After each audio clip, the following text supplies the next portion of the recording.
Hey guys, good morning. So, for today's video, ako mong itour sa mini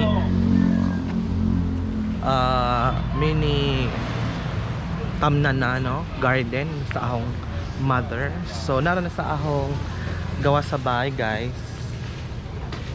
So, mao na siya. So, abang sa tagsaon o unsa nga mga tanom ang available diri sa among gawa sa among balay. So, mao na guys ang atong buhaton. Tuwa na hinoon. Tuwa na. Okay. So, mao na siya. Okay, so first, nakay mga kanaang fresh nga kamatis. Ayan. So, di pa kaadyo si Jag mga di pa kaadyo si Jakuan guys. Di pa si Jakaadyo dagko, pero daghan si Jag bunga. Naapay daghan nga mga buwak sa kuan sa atong kamatis. And then ang uban dagko na. Ayan, as you can see, dagko na siya. So daghan kaadyog bunga sa atong kamatis. So ato ra sidyang gitanom guys dira sa pot. And then ang juta ing ana or ang kanaang atong gitamnan is kanaang pure jud na sidyang mga kanaang fertilizer, kanaang mga uhot and kanaang manure, animal manure. So pero tungod lagi sa kainit karon na adyo siya yung mga daot-daot sa ijang kanang kuan, sa ijang tawag ing ani, sa ija bang dahon. So kuan ni daghan ni siya nga puno sa mga kamatis. There are 6. So tanawa, di ba rang ka perfect? Dili na to tandugon ang isang kuan, ang ijang kanang mga buwak kay madagdag man. So tanawa dito guys ang mga bunga. Then diba arang ka nindot ang ijang kuan guys pagtubo budyag. And then di pa ang atong isulog atong camera. Ayan, kung pwede makuha na atong camera kay mabasa. So mo na siya guys, 6 spots ang tinanom nato sa kamatis. Ayan, with the matching bunga na siya, daghan kaadyog bunga. So ari na punta ay di pa dai sa ubos di ay dapat sa ubos. Kalawas ubos guys. And then ang ato pong ikuan is ang sibuyas. Ayan. So natay mga tambok mga tambok na sibuyas. Okay. Para di na ta mo palit og mga sibuyas, mga lamas. So ang buhaton nato is nagtanom na ta diri sa atong garden. Ayan, tulong na kabuka sibuyas guys. Next is ang mga pechay. So ang atong mga pechay is not so ang kuan, not so ang dagko kay bag-upan ni sa gitanom, pero tanawa arang kanindot kaadyo guys ang kanaang pagtubo ni siya. So dapat siya kana dapat. So mostly daghan ang pechay nato diri sa tinanom. Ayan. Pero tanawa nangadaot siya because of kanang sa heat of the sun lagi the sun kay arang ka kuan jud siya, arang ka init, and then pasalamat pud ta tungod kay kanaang unsay tawagin nga na kanaang ning-uwan gabi. Ayan, napay mga kuan sa mga tubig-tubig sa kuan sa atong mga petsay. So kuan po no, nag-recycle ta. Ang atong gipangtamnan is mga plastics nga di na magamit. So atong gipanggamit siya para matamnan no, para mo maximize nato ang atong kanaang area kay gamay raman. So kani, and then sunod na po nga atong i-flex ang mga bell paper or atchal in Bisaya. Ang tanawa, wow, di ba naghana no, naghanang bunga. Ayan, plus na pagad yung mga flower, look at that. So ato pong mga bell paper is naani si Jay kuan kapuno 7, and then ano yung mga bunga. Okay, hitik na hitik sa bunga ang ating mga bell paper dahil sa klase ng lupa na ating tinamnan. So mostly the same as sa kamatis na ang ating lupa na ginamit is animal manure at saka yung sa mga dahon na nalalanta. Okay. So tanawa guys. Tanawa ang kalindoton sa atong mga tanom. Okay, pasensya na kay gatong mga kuanjud ron kay na-adjust si Jay tubig kay gabi gikuan man lagi giuwan. Okay, rawa na, look at that, napunta na yung mga buong paan niya pero nangadaot agad siyang buwak tungod sa kainit. Tanawa kasi super dagko. Super dagko sa mga bunga sa atong atchal for today's video. Yan.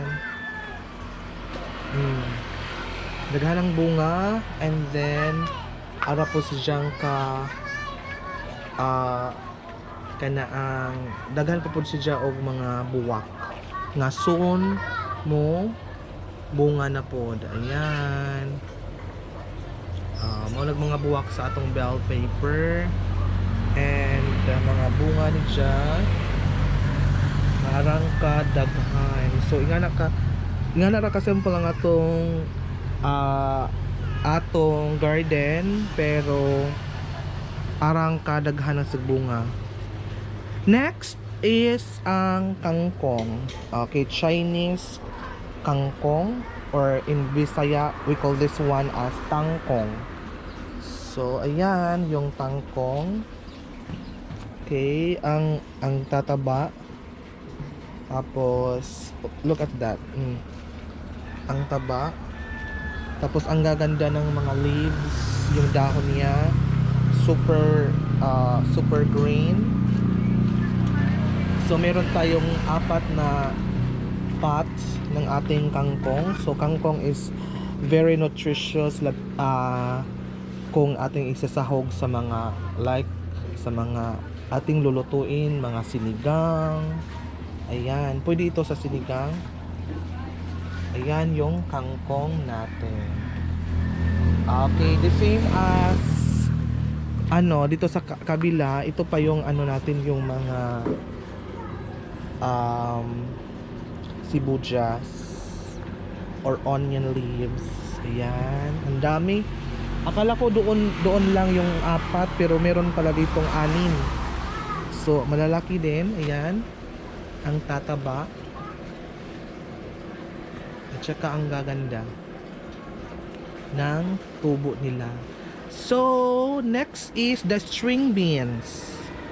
Ayan yung mga string beans natin. Meron na siyang bunga pero maliit. Ayan, hindi masyado lang. Tapos may mga flowers, marami ng mga flowers. Nasa ating bakod lang yan.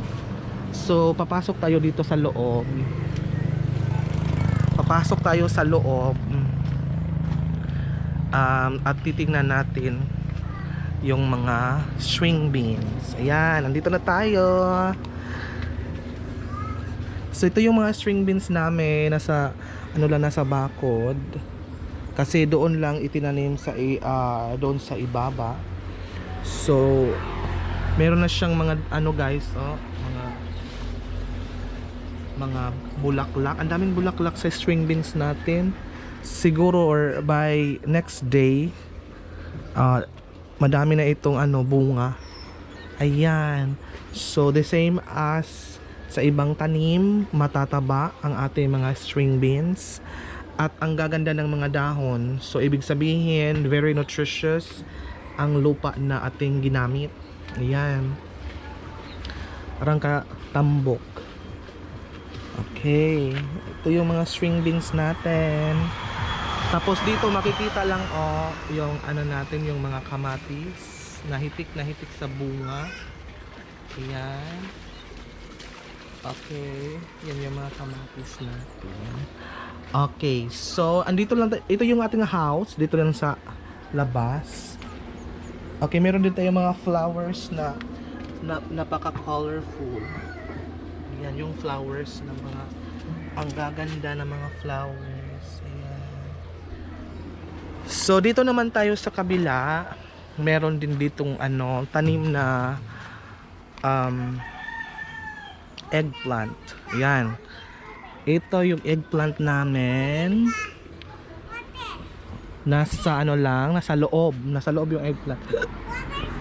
Ang daming bunga. Ayan, yung mga bunga, meron pang maliliit, meron pang mga bulaklak yung iba. Ayan. Ayan yung mga bunga guys sa ilalim. Ito pa. So ilang na to kasi medyo hindi na siya maganda tingnan kasi ilang na to, ilang harvest na. Ayan So ilang harvest na ito pero palagi pa rin siyang bumubunga. Ayan, mostly dito siya Ayan yung mga bunga natin ng ating eggplant. Tapos madami ding flowers sa ating eggplant. Ayan. Ang lalaki. See? So kung gusto naming kumain ng eggplant is dito lang kami sa bakod na or sa namin sa yard, sa loob, at makakakain na kami na every time na gusto namin dahil meron tayong mga tanim. So another tanim naman guys, another tanim dito sa kabila kasi doon yun sa may right side. Dito naman tayo sa left side. Ayan, dito. So meron ding tanim dito guys. The same as doon sa kabila, meron tayong fresh from the backyard na petchay. So maraming petchay dito na nakatanim. Meron ding pepper at salt. Bell pepper. And dito is yung kamatis. Ayan, yung mga kamatis natin na ating itinanim sa ating labas ng bahay. Okay, dito din sa kabila guys, lastly, yung aming bayabas. Ayan. May maraming bayabas dito. Pero hindi pa siya hinog. Ayan, ang daming bunga. Tingnan nyo. Sobrang dami. Ayan. Na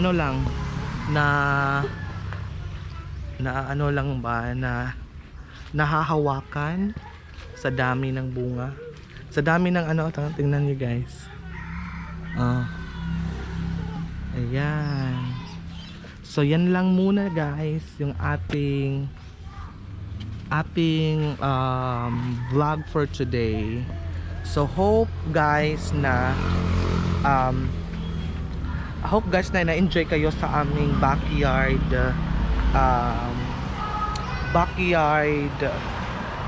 dahil sa mga tanim na magaganda. So that's all for today and thank you for watching everyone. Bye!